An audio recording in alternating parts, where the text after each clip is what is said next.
Hi guys, this is Elizabeth from Alexandria's Private Tuition, and as promised from my video earlier this week, I said that I would do a video on Macbeth, um, and we're going to do that today. So we're going to be focusing on context within the play Macbeth.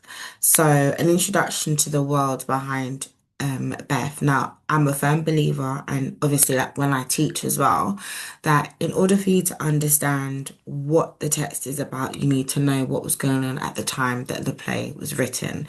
So we're going to do a quick video on the context, thinking about Shakespeare, what was happening in England at the time, as well as linking it into Macbeth, themes of power, the witches, and the king.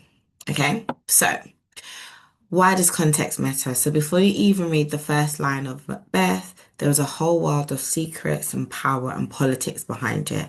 And I think the more you understand it, you get to understand the significance of characters like Macbeth, Banquo, the witches, Duncan. So understanding the history behind the play helps you to understand Shakespeare's purpose, make sense of the witches, the kings, and betrayals, and it helps you to write a high grade essay when it comes down to it, because then you can get that AO3 grade, which is basically your context grade. So, first things first, Shakespeare had to impress the new king. So, Queen Elizabeth died without children. The throne was passed down to James I of Scotland, and Shakespeare basically had to impress the new king. He had been writing plays before that impressed Queen Elizabeth, but now he needed to impress the new king. So,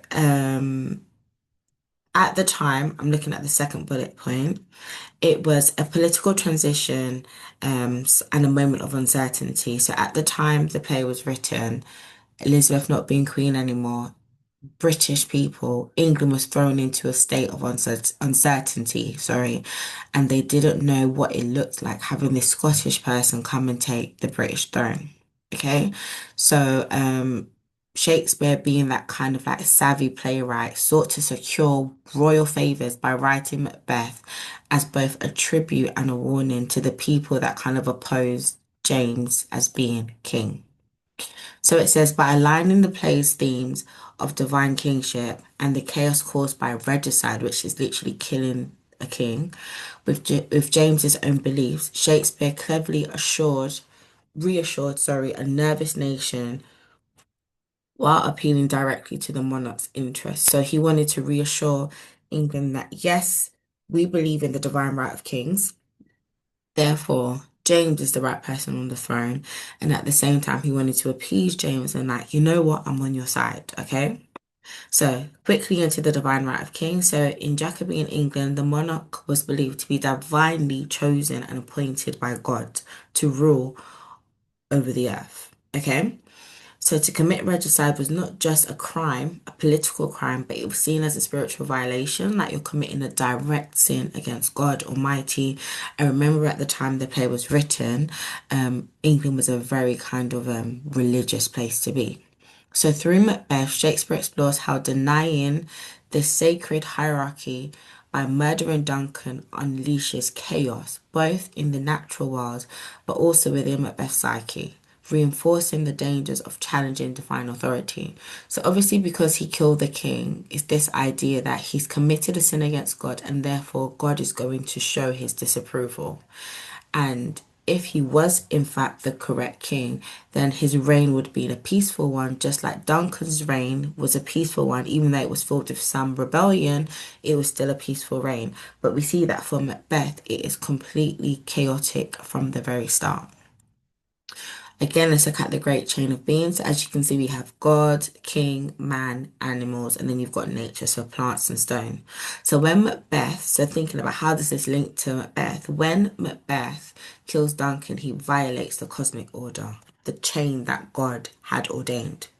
So Shakespeare shows how chaos in nature, and there's a point in the play when after Duncan is murdered, the horses begin to eat each other. So this idea like it's thrown the entire world into an immediate state of chaos. There was even a part in the play where it talks about it being darkness all the time. Like even when it was daytime, they couldn't see the difference. They didn't know whether it was day or night. And again, this is a reflection of a broken system, a broken chain. So this idea was deeply held in the Jacobean era.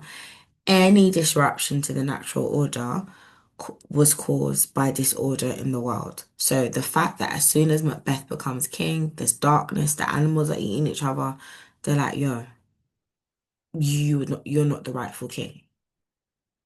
Then we've got James, and his belief in witchcraft. So James wrote a book called Demonology about witches.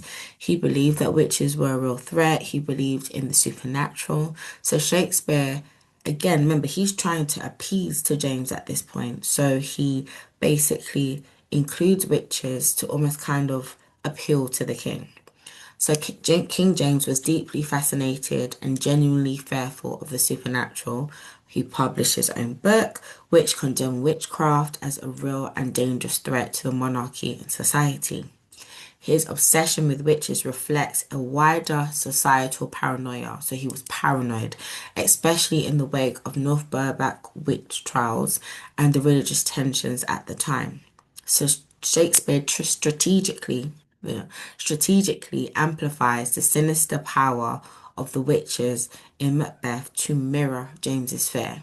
So remember, Shakespeare knew what he was doing. Yeah, he really wanted to sell himself as an amazing playwright. So he included the things that he knew that James would be interested in. Okay? The Gunpowder Plot. So something that you guys know about. So in 1605, the Gunpowder Plot saw a group of Catholic conspirators attempt to assassinate King James the First by blowing up Parliament, which is basically an act of treason that shook the nation. So that was a huge thing, attempted to kill the king and then you fail at it. It was a huge deal. Shakespeare reflects this national trauma in Macbeth by portraying traitors as doomed figures. So if you attempt to commit regicide or you're a traitor, you're doomed. So Macbeth's downfall echoes the fate of real life rebels who dared to defy the throne. So he was a symbol of those who tried to assassinate the king, and his downfall throughout the play references that.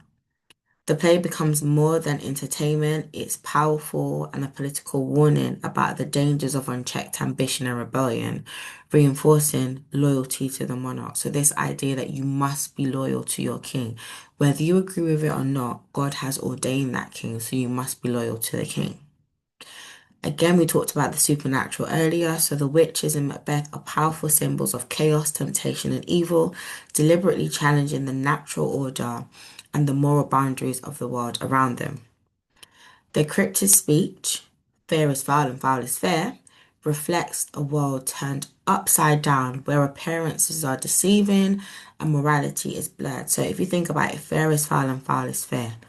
Good is bad and bad is good. Again, that sentence in itself, not only is it a paradox, but it's confusing. It goes against what Christians believe. How can good be bad and bad be good?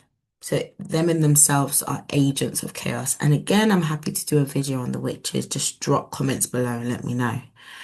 Shakespeare uses the witches as agents of disruptions, manipulating Macbeth by exploiting his ambition and planting the seeds of his downfall. So as soon as he sees the witches, they plant that seed. And then you've got characters like Lady Macbeth that water that ambition. So Macbeth is literally driven into his vaulting ambition. Their presence taps into Jacobean, fears of witchcraft and the supernatural and how it impacts the monarchy. So let's meet Macbeth. So he's introduced as a valiant warrior. Macbeth earns praises and bravery like from the king. The king sees him as a worthy gentleman. However, beneath this honorable exterior lies growing ambition that's ignited by the witch's prophecy. So he's got this kind of like dark seed that's growing inside of him that he can't control. And again, he's manipulated by Lady Macbeth. As the play unfolds, Macbeth undergoes a profound transformation, not in a positive way, but in a negative way. We kind of see him kind of like being kind of like he's reverting. He's turning into this kind of character that we don't necessarily recognize from the start. So he shifts from being a hero to a tyrant, consumed by paranoia and guilt. And again, these are all the consequences of meddling with the great chain of being. going against God and listening to witches and the supernatural. Shakespeare crafts him as a tragic hero, a man with great potential whose fatal flaw, ambition, leads to his moral decay and eventual downfall. Then we have got Lady Macbeth. So again, Lady Macbeth has probably got to be one of my favorite characters simply because, like, if she was written in today's society, she would be seen as a powerful, ambitious woman. But I just feel like Shakespeare's time was not ready for such a powerful woman that wanted power, that wanted more than to be someone's housewife. And again, I'm happy to drop a video on the role of Lady Macbeth in the play. I will actually really enjoy doing that. So, um, one of Shakespeare's most compelling and transgressive female characters, Lady Macbeth, defies traditional gender roles, rejects the expectations of femininity in the pursuit of power. Her plea to the spirits unsets me here reveals her desire to strip away compassion and embrace cruelty to achieve her ambition. So she realizes that she cannot obtain power while being this feminine woman. Like she's got to take matters into her own hands. She's got to get aggressive. And therefore, that strips her again of her femininity. However, despite her initial dominance, Lady Macbeth eventually succumbs to guilt and psychological torment. Maybe Shakespeare's trying to say something there about women who have power. You can't handle it, and therefore you kind of like destroy yourself. But again, I am more than happy to do a video on this because I've got lots and lots and lots to say about it. Then we've got Banquo last but not least. Banquo is literally Macbeth's foil, so he's his contrasting character. You normally would juxtapose the two against each other. So he's his fellow soldier, but Banquo is more of a kind of like a loyal, a more kind of truthful and trustworthy individual. So Banquo, Macbeth's trusted comrade and fellow soldier, is initially presented as noble and a rational figure, calm in the face of the witches. So when Macbeth is like, "Speak, I charge you, tell me more," Macbeth is like, "Yo, like, can the truth come from evil?" So while the witches predict greatness for his descendants, Banquo does not act on his ambition, chooses instead to remain loyal to King Duncan, following and obeying the great chain of being, unlike his counterpart Macbeth. So his character, like I said, serves as a foil, and both men are given powerful prophecies, but only Macbeth succumbs to the temptation where Banquo stands strong. So through Banquo, Shakespeare explores the theme of honourable restraint, presenting him as a symbol of what Macbeth might become if he had chose a different path. So Shakespeare is saying like there ain't nothing wrong with a bit of ambition and wanting better for yourself, but it's about making sure that you go about things in an honourable way. So I hope that was helpful. I went through it as fast as I could so the video wasn't too long. But please drop your comments in the comment section below. Let me know what you want me to focus on next. Again, you can follow me on TikTok, Instagram, and please subscribe and share the video. Like, I want to help you guys out. So please let me know what else it is I can do. Take care. Bye.